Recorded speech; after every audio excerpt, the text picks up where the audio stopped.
Hey everybody, hope you all are doing good today. I'm just out running a few errands around town. I lost Elijah's birth certificate and a social security number in our house move a couple months ago, so I'm having to run around and try to get that squared around today, get him a new certificate and everything. But hey, just wanted to take a little bit and give you guys a little sort of a fishing report on Table Rock Lake primarily, and some of the Ozark Lake here. I've been fishing quite a bit lately, the last several weeks, and it's sort of the fishing right now on Table Rock Lake and some of the other lakes around the area here. It's a little bit different than it normally is. The water temperature we have right now, and I'm going to talk primarily on Table Rock because that's where I've been fishing a lot lately. But the water temperature at Table Rock right now is in the mid to upper 40s. And more on the upper end, more like that 47, 48 degree range, which for January is considerably warmer than what it normally is. I mean, we're normally down in low 40s this time of year, and a lot of times, you'll have a lot of ice like in the back of the coves, and we just haven't had any. It's been a lot warmer than the normal. But I've been doing quite a few instructional jerkbait fishing trips. That's what everybody wants to do when we go out together. So we're not really targeting a lot of the different things that are going on right now as far as the fishing part of it. But just to sort of give you a little update on what's been going on with it, a lot of the bass right now at Table Rock Lake are deep. They're deep and they're on the bottom in like 30 to 50 foot of water. And like I said, normally you have a lot more of those smaller wolf packs suspended right now up into that 5 to 10 foot range that makes them susceptible for a jerkbait. But for whatever reason, and particularly on the days where you have a lot of clouds, the clouds will put the fish on the bottom in the wintertime more than they will any other time. If that water temperature is warmer, like above 60 degrees, it lifts them off the bottom and gets them chasing more. But in the wintertime when it's cold, and they just will not come off the bottom, as good as they do when it's warmer.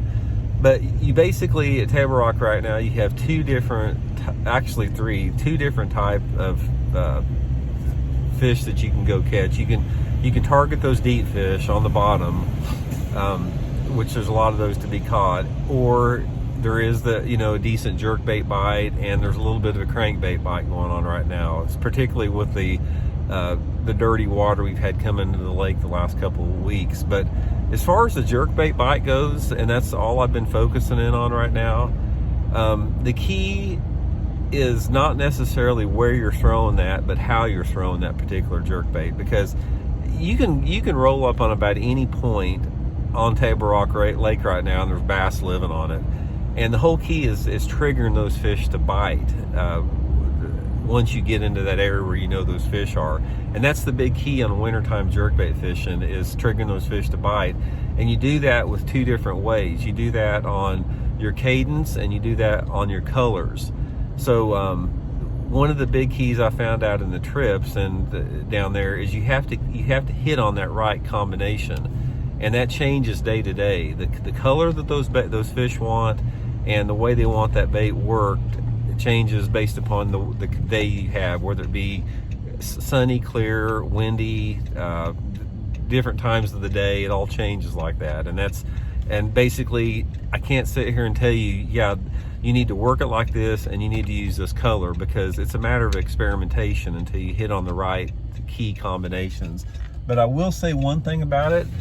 One of the big keys right now in jerkbait fishing at Table Rock Lake is you got to use that light line. I'm using 6-pound test Seagar and Vizix on everything that I have, all on the spinning rod, and that's because you can make those super long casts and get that bait down a lot deeper than what you have. A lot of the clients that I take out, they come usually with like 10-pound test line bait casters, and you can catch a few fish doing that, but you're going to catch a lot more dropping down to that 6-pound test, which you have to throw on a spinning rod. You can't really throw that on a bait caster very well. But anyway, like I said, a little bit different this time of year. We've had a really wet year. It's been wet all year long. A little bit more color than normal, warmer than normal, and it's got those fish really scattered out in a lot of different water columns right now. But anyway, if anyone interested in an instructional trip, I've got I've got dates, a few dates still left over the next 2 months. We don't have a tournament till April, so I'm going to be doing these trips on and off for the next few months in between doing some work for some of my sponsors. So I have a few Thursday and Friday dates open over the next few weeks. So if somebody's interested, shoot me a private message, and I'd be glad to take you out. But anyway, I hope everybody's having a good day, and I just wanted to give you a little update, and we'll check in later. See you.